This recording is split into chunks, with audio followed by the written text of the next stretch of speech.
Depois você só pega para mim o meu óculos. Depois. Tá aqui. Uma realeza Seattle, terrestre. Centro Espírita Altivo Panfiro. Uma casa de amor. Boa noite. Boa noite aos nossos ouvintes. Vamos estudar as obras da Dona Ivone e hoje a obra Dramas da Obsessão. Estamos dando continuidade ao estudo. Vamos ler o Evangelho segundo o Espiritismo, o capítulo 2. Meu reino não é deste mundo. Pegará para mim, Tiago, daqui a pouco? Por favor. Uma realeza terrestre. Quem, melhor do que eu, pode compreender a verdade destas palavras de nosso Senhor? Meu reino não é deste mundo. O orgulho foi a minha perdição na terra. Quem, pois, poderia compreender o nada que os reinos terrestres representam, se eu não compreendia? O que levei comigo da minha realeza terrestre? Nada. Absolutamente nada. E como para tornar a lição mais terrível, a realeza não me seguiu até o túmulo. Rainha era eu entre os homens. Rainha, eu acreditava entrar no reino dos céus. Que desilusão! Que humilhação! Quando, em lugar de ser reconhecida como soberana, eu vi acima de mim, mas bem acima, homens que eu considerava insignificantes e que desprezava porque não tinham sangue nobre. Oh, nesse momento compreendi a inutilidade das honras e das grandezas que se buscam com tanta avidez sobre a terra. Para se preparar um lugar no reino dos céus, é preciso abnegação, humildade, caridade em toda a sua perfeita prática e benevolência para com todos. Não se pergunta o que fomos, qual a posição que ocupamos, mas o bem que fizemos, as lágrimas que enxugamos. Ó Jesus, dissestes que o teu reino não é deste mundo, pois é preciso sofrer para chegar ao céu. E os degraus do trono não nos aproximam dele, são os caminhos mais penosos da vida que nos conduzem a ele. Procuremos, pois, o caminho entre as dificuldades e os espinhos, e não entre as flores. Os homens correm em busca dos bens terrenos, como se pudessem guardá-los para sempre, mas aqui não há mais ilusões. E eles logo se apercebem de que se apoderaram apenas de uma sombra e negligenciaram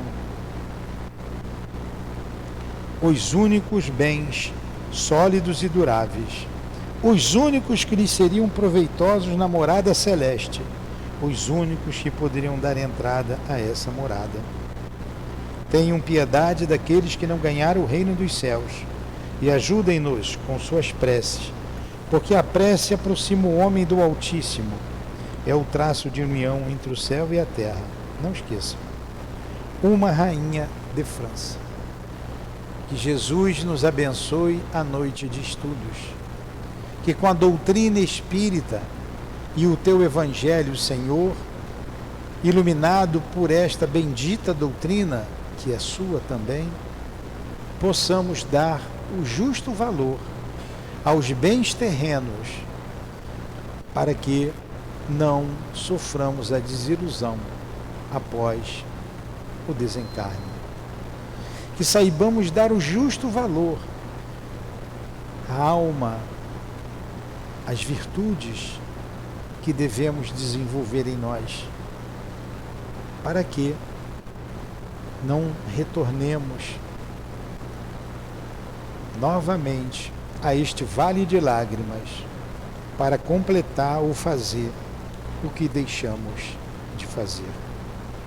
Ajuda-nos a cumprir com os nossos deveres no mundo material e no mundo espiritual. os deveres do homem e os deveres do espírito encarnado. E nesta tarde que iremos estudar a obra da nossa irmã Ivone, permita que ela nos inspire, junto com o Dr. Bezerra, que escreveram esta obra, e com este aprendizado evitarmos as dores que o nosso Leonel e a sua família sofreu.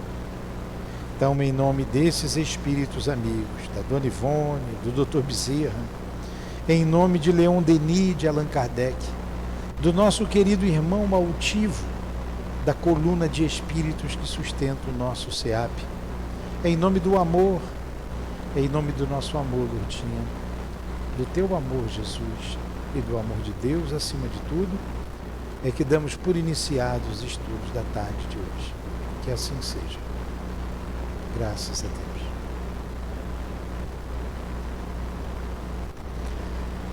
Vamos dar continuidade ao estudo da semana passada, quando o guia de Leonel estava falando dele e da sua família, não é?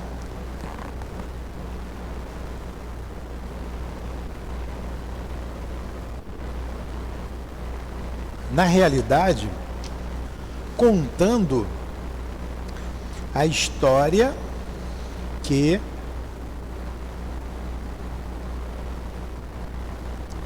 tanto a família do Leonel quanto a do Aboardes, que era o judeu, uma família de judeus, que foram perseguidos pela Inquisição em Portugal, está sendo contado aqui agora. Passado, há 400 anos atrás, o acontecimento de Portugal, onde os padres perseguiram esta família. Então vamos dar continuidade à história.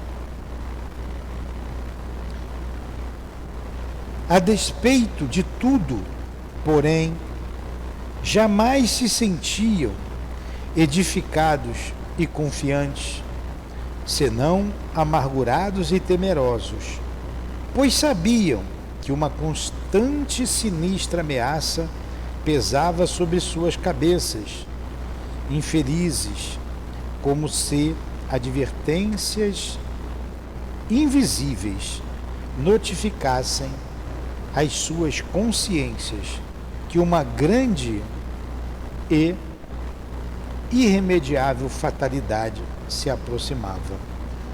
Sandra, por favor, pede para ligar, liga lá na cozinha, pede para desligar o som, por gentileza. Vou te esperar.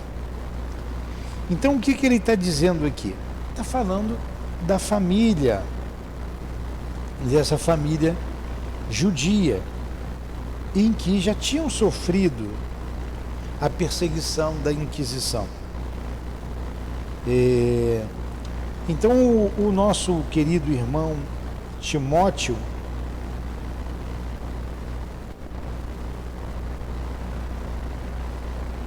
que era o chefe da família, por perseguição, a sua esposa já tinha desencarnado, já estava ligado, e ele estava falando, ele está falando aqui nessas frases a perseguição que ele e seus filhos, seus 3 filhos e mais a menina, que era sua sobrinha, sofreram. Então eles estavam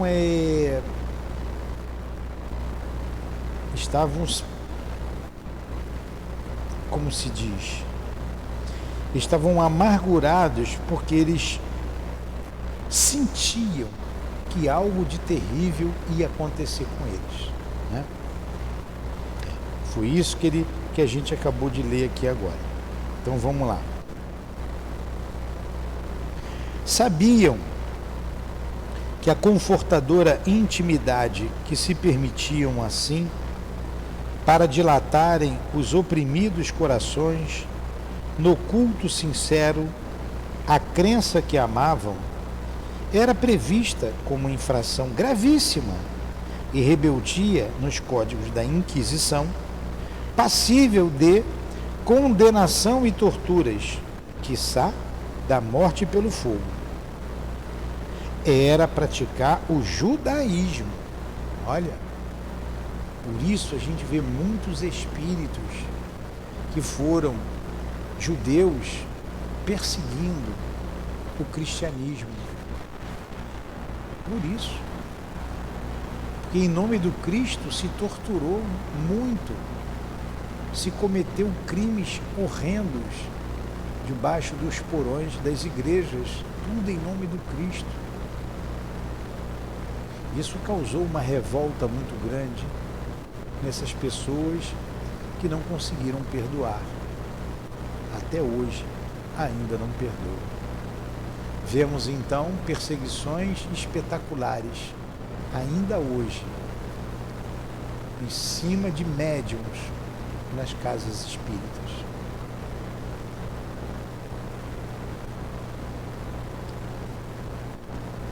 Então, falar do judaísmo era falta gravíssima, passível de condenação e torturas, quiçá da morte pelo fogo. Olha que absurdo. Era praticar o judaísmo, podendo levá-los ao cárcere perpétuo, na melhor das hipóteses, na melhor hipótese, e mais certamente a morte, sob a agravante de já se encontrarem eles batizados e considerados conversos à fé católica. Mas a vida e a história arrebatadora de Israel achavam-se gravadas em suas almas com as impressões de um sentimento tão profundo que eles se esqueciam dos perigos que corriam para se permitirem o consolo supremo de cultuarem o Deus Todo-Poderoso e Único, o Deus de Israel, conforme as efusões sacrossantas dos seus corações e a tradição da raça o exigia.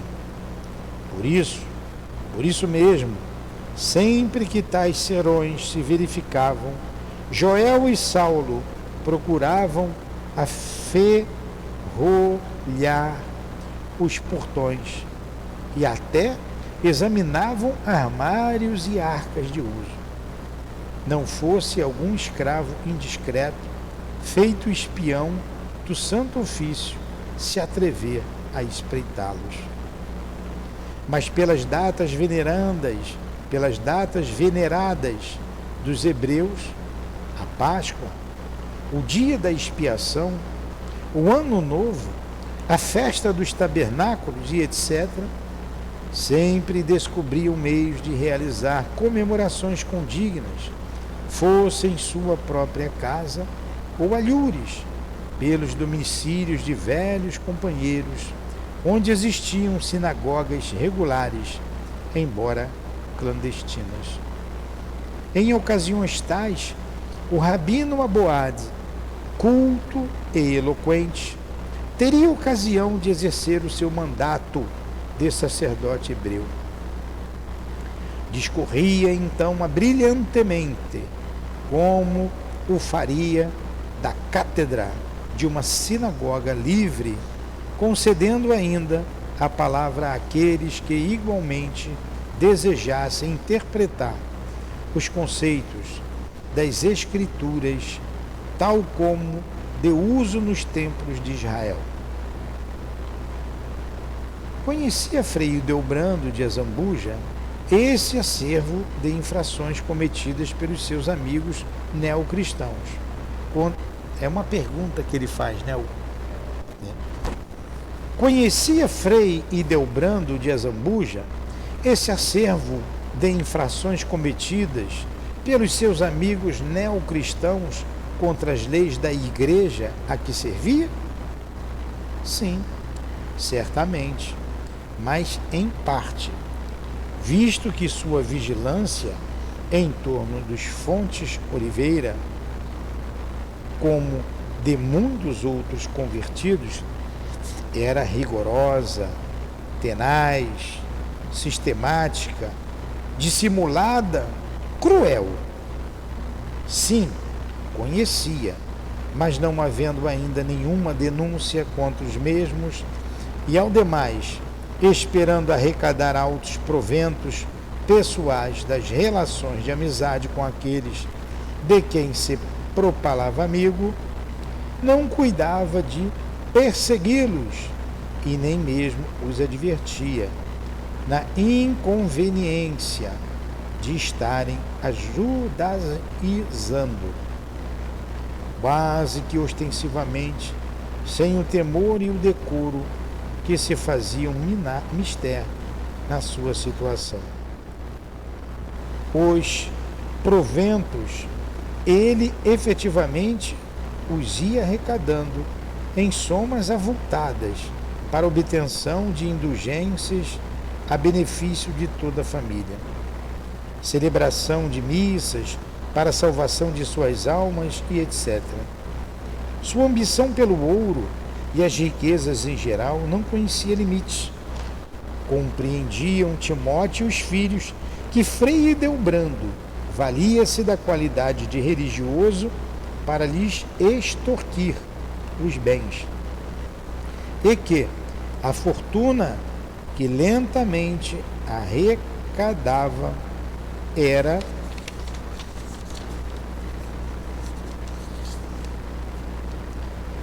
destinada aos seus cofres particulares e jamais a obras pias ou beneficentes.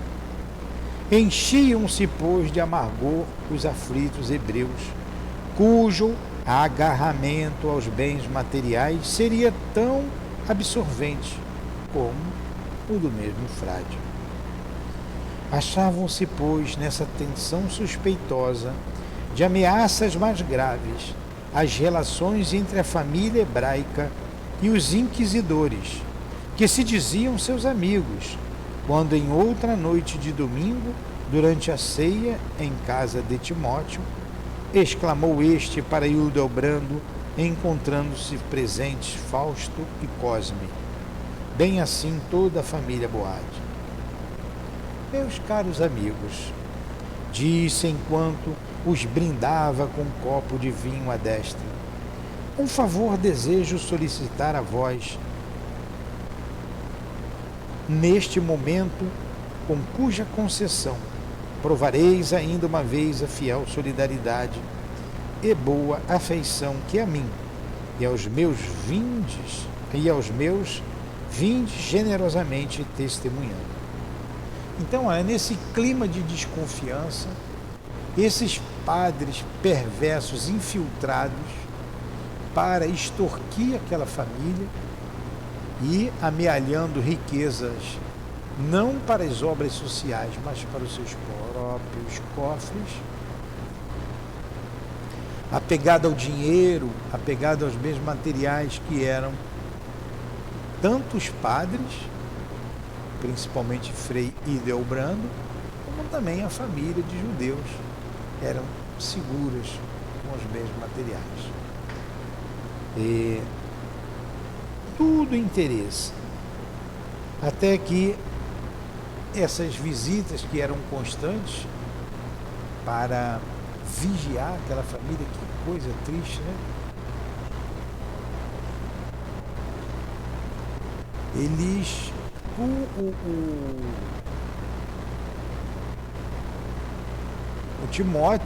Timóteo, brindando com eles, vai fazer o pedido. Vamos ver que pedido é esse. Abre aspas, né?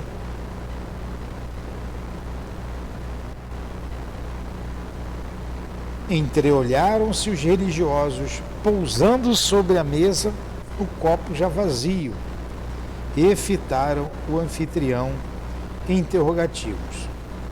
Este continuou sereno e pausadamente, mas infiltrando no diapasão vocal uma súplica que seria patética ao entendimento de outrem que não fosse os inquisidores, habituados a detestarem intransigentemente, sem maiores razões, os descendentes do povo eleito,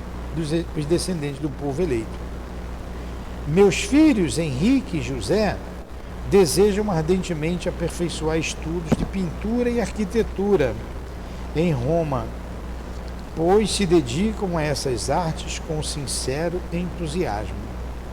Como sabeis, ao mesmo tempo que tencionam agradecer a sua santidade, as muitas mercês que nos vem concedendo desde há algum tempo. Sabemos, no entanto, que não nos será lícito sairmos daqui, embora temporariamente, sem a devida autorização do Estado e o salvo-conduto da diocese. Porquanto, a não ser assim, pareceria tratar-se de uma fuga, o que não corresponderia à expressão da verdade. Estou solicitando, portanto, da vossa providencial afabilidade a obtenção do necessário para que meus filhos possam seguir o mais breve possível. Eles eram prisioneiros. Eram prisioneiros. Exatamente. Eram prisioneiros. Pesado silêncio acolheu a humilde rogativa, enquanto a Boade e os filhos, de olhos indagadores, ansiosos, fitavam os comensais. Talvez ignorasse o velho rabino que tal pedido a inquisidores seria uma confissão de que temiam a perseguição e desejavam fugir por uma forma legal, e que, portanto, não só não se haviam verdadeiramente convertido à fé católica, como até entendiam que mais valeria se arriscarem todos à aventura de uma retirada clandestina, embora considerada legal, do que permanecessem sob a sinistra vigilância daqueles em quem reconheciam ferazes inimigos. Talvez ignorasse ainda que, como autoridades mais imparciais, obteria sem muitas dificuldades o que pretendia, desde que favorecesse largas propinas e não recorrendo a amigos suspeitos. Ou certamente aos aboabes, em geral, atraísse um desses destinos irremediáveis pela vontade humana, uma expiação inalienável com base no passado reencarnatório remoto, tornando-os alheios ao erro que praticavam com semelhante solicitação, uma vez que desconfiavam da lealdade dos mesmos comensais. O certo foi que, ao cabo de alguns minutos, que aos hebreus se diriam séculos, durante os quais o silêncio se tornou opressivo, Joel ou Henrique, insofrido, inquiriu de Hildebrando, arriscando-se a censuras azedas diante de autoridades respeitáveis, como eram o grande Azambuja e seus acólitos, pois muito jovem ainda era para o atrevimento de se insinuar numa conversação do pai, interrogando personagens a quem antes deveria apenas ouvir. Caramba, hein? Que coisa cheia de dedos, cheia de cuidados. Mas o jovem, né? Ainda sem maldade, se dirige ao Frei Hildebrando da seguinte maneira: não respondeis, senhor Dom Frei Hildebrando. Não respondeis, senhor Dom Frei Hildebrando. Aguardamos. Ele inquiriu o Frei. Quem suspeitaria a conflagração interior daquele caráter sombrio do inquisidor, cujo coração se precipitava inconvenientemente em presença da prometida desse adolescente? Que estranhas singulares forças telepáticas se comungariam naquele ambiente, onde vibrações antagônicas se chocavam em combate que prestigiavam tragédias seculares para seus expedidores. Olha que clima pesado. E o padre estava de olho na menina, na pretendente daquele rapaz que o inquiriu. Certamente que seriam os laços do pretérito, consequências de ações reprováveis que se distenderam de vidas remotas para existências do momento, alongando-se, por isso mesmo, mais tarde, em dolorosos epílogos futuros. E talvez até mesmo os excelentes vinhos dos aboabes, de uma forma acidental, houvessem perturbado o raciocínio de Hildebrando, dando causa a novos séculos de lutas fratricidas, pois que, voltando-se para o jovem interlocutor, respondeu imoderado, agressivo: "Ah, sim, esperas a resposta? Não herdaste a inhesa de seu pai, pois ele não exigiu imediata solução ao grave problema que acaba de propor. Tu aperfeiçoares estudos em Roma? Desde quando os malditos descendentes de Caim se dão ao luxo de tornarem-se artistas?" Caraca! Enganas-te, pequeno herege, supondo-me tão simplório que não compreenda claramente que o que tu e os teus sonhais é a libertação de nossa fiel e benévola vigilância, a fim de retornardes ao culto detestável dos teus avós, membros da família dos Iscariotes. Vai, segue para Roma, torna-te um novo Rafael, ou, se puderes, suplanta Miguel Ângelo nas vocações artísticas, mas seguirás sem os haveres de teu pai, deixarás em Portugal quanto possuíres, e nem se permitirá que recebas mesadas idas daqui. Nada levarás, nem mesmo tua noiva, para que se torne tua mulher. Que homem cruel! Que homem cruel! E é um padre, hein? E é um padre. Meu Deus! Acirrado debate seguiu-se então entre os jovens estudantes e o frade. Insultos foram trocados com rancor e violência, ambos atirando à face um do outro o fel que desde muito lhes amargurava o coração. Aí as máscaras caíram, né? Aí as máscaras caíram.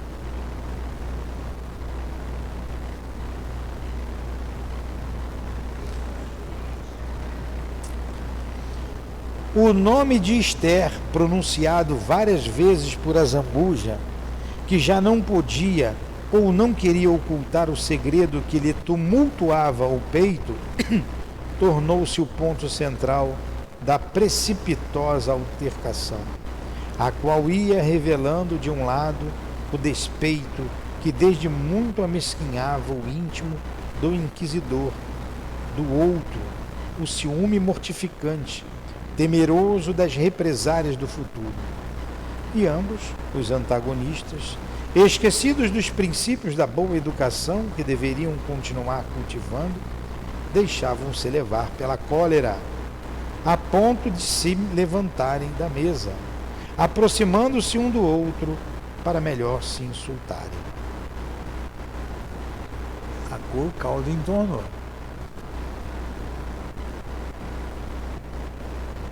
Tá tudo certo aí, Tiago, a transmissão?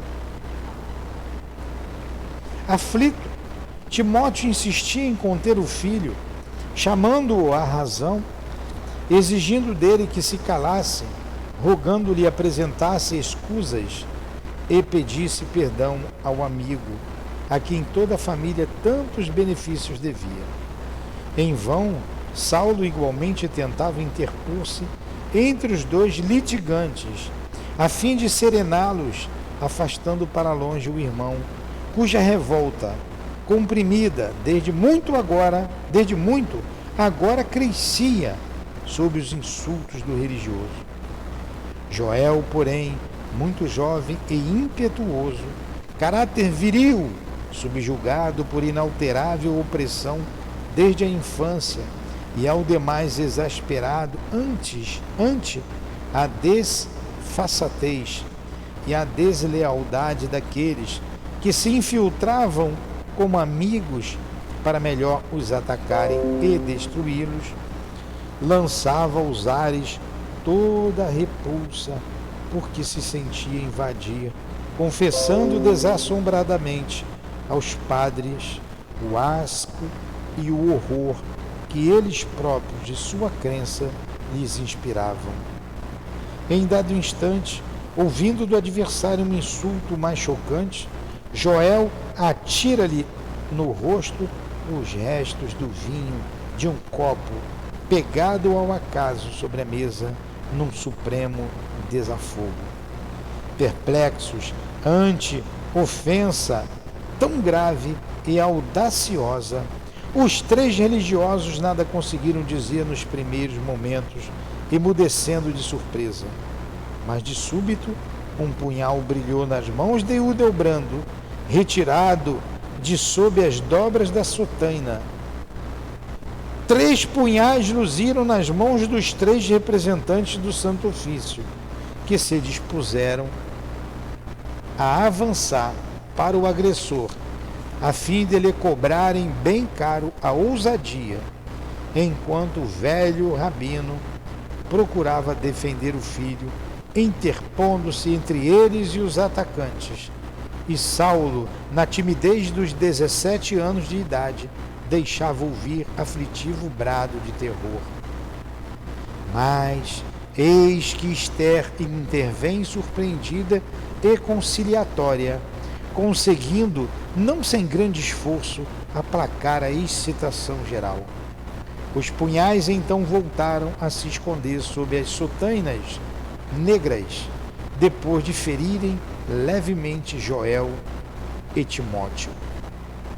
Um sorriso enigmático suspeitoso crispou os lábios do terrível Zambuja, o qual, dirigindo-se à linda hebreia, verberou, traindo ódio execrável no tono vocal. Chegastes em momento preciso para fazer-me refletir, bela menina. Não, nada de violência. Devo humilhar-me e ponderar.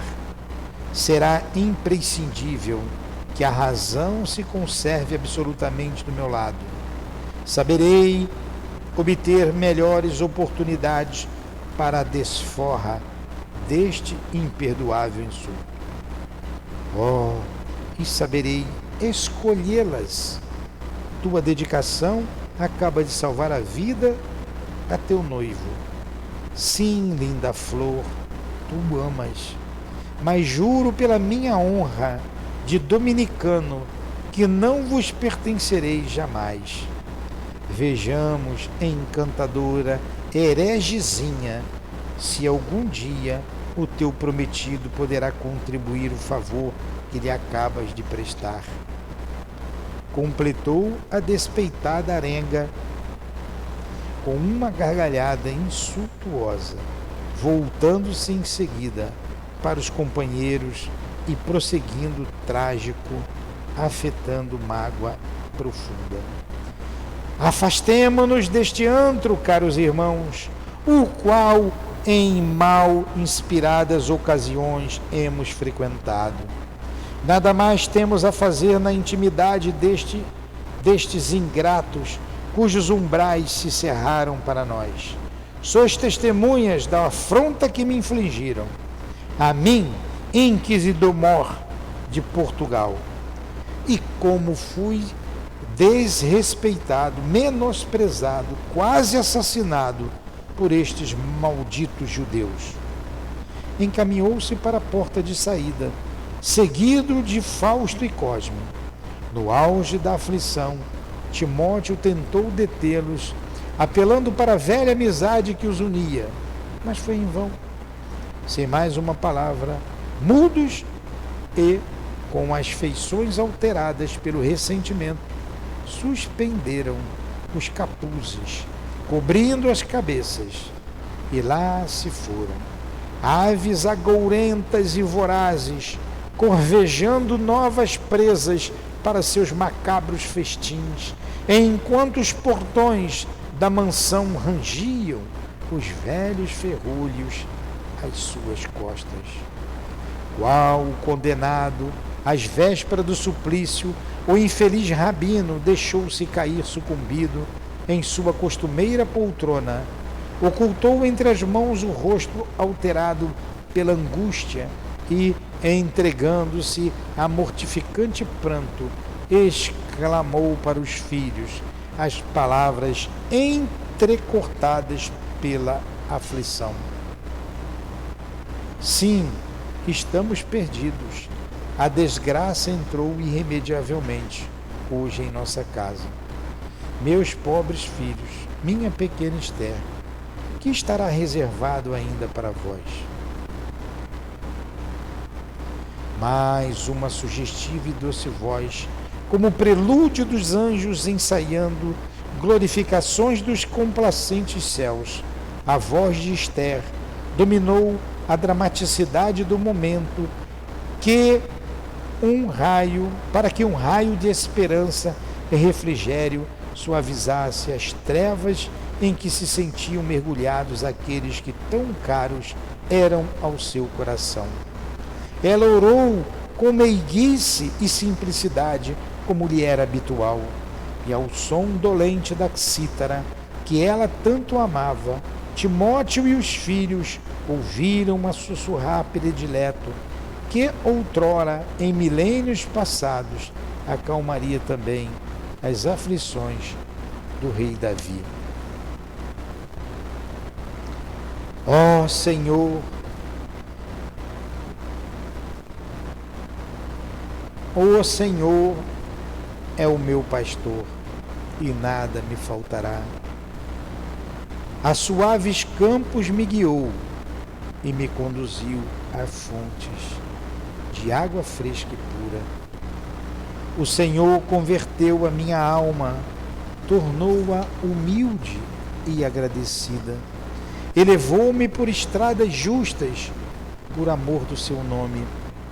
Ainda quando eu me detive pelo vale da dor e da morte, não temerei males, porque tu, meu Deus, estarás comigo. A tua proteção, a tua vigilância, eu sei que me acompanharão, e a tua misericórdia irá para mim, docemente, me inspirando em todos os dias da minha vida, a fim de que eu permaneça sob a luz da tua bênção e também da tua paz pela eternidade dos tempos. Então vamos dar uma parada aqui, vamos conversar um pouquinho sobre tudo isso que a gente leu. Então tá aí a história contada, como tudo começou. A gente sempre sabe como começa uma briga, mas a gente nunca sabe como ela vai terminar. Uma confusão, a gente sabe como começa, mas como terminar. Então o que aconteceu? Ali houve uma explosão que iria acontecer mais cedo ou mais tarde. Agora que coisa interessante, os padres todos guardavam um punhal por baixo da batina, né? Cada um com um punhal na mão, e os três puxaram o punhal para o garoto. E chegou a feri-lo, a ele e o pai. Não fosse a intervenção de Esther, eles matariam o garoto. Provavelmente o pai. Eram padres. Tudo em nome de Jesus. E olha a afirmativa dele. Primeiro ele fala com despeito, fala com lascívia para a menina e diz, ele não vai ter você não, vamos ver. E a história agora de dor vai começar, a perseguição dos inquisidores sobre essa família de judeus. Uma história triste, mas verdadeira. Explica muitos conflitos que se desenrolam até os dias atuais, passados séculos e séculos. Essa maldita perseguição da igreja, essa maldita inquisição que feriu corações. Mas somos todos filhos de Deus e o Pai não condena nenhum dos seus filhos, antes quer que eles se arrependam. Esses freis, esse padre asqueroso e esses freis asquerosos que o acompanhavam, nada mais são do que a família do nosso Leonel. Mas não é do que eles. Não necessariamente com eles, né? Mas aquilo ali sempre não pode ocorrer sem que haja um porquê. Senão Deus seria injusto. Triste dor, né? Triste dor. Vamos parar por aqui e semana que vem a gente continua. Vamos agradecer a Jesus, agradecer por estes momentos de amor que o estudo faz com que sejamos envolvidos, por esses bons espíritos que nos cercam, pois somos todos espíritos endividados com a lei de Deus. Auxilia-nos compreendendo a lei de Deus, a vida. Sejamos criaturas mais dóceis, criaturas mais compromissadas com a lei divina no caminhar que nos encontramos. Que Deus nos ajude, nos fortaleça, nos dê coragem, pois também momentos difíceis já se aproximaram de nós nestes tempos dolorosos, que tudo parece acontecerão. Que sejamos fortes em nossa fé, Senhor, que jamais vacilemos, fortaleça o nosso ânimo e a nossa coragem. Pedimos por essas famílias, a família de Timóteo, a família do nosso irmão Leonel, que Deus os abençoe onde quer que eles se encontrem e que tenham também forças para vencer as dificuldades que ainda precisam passar.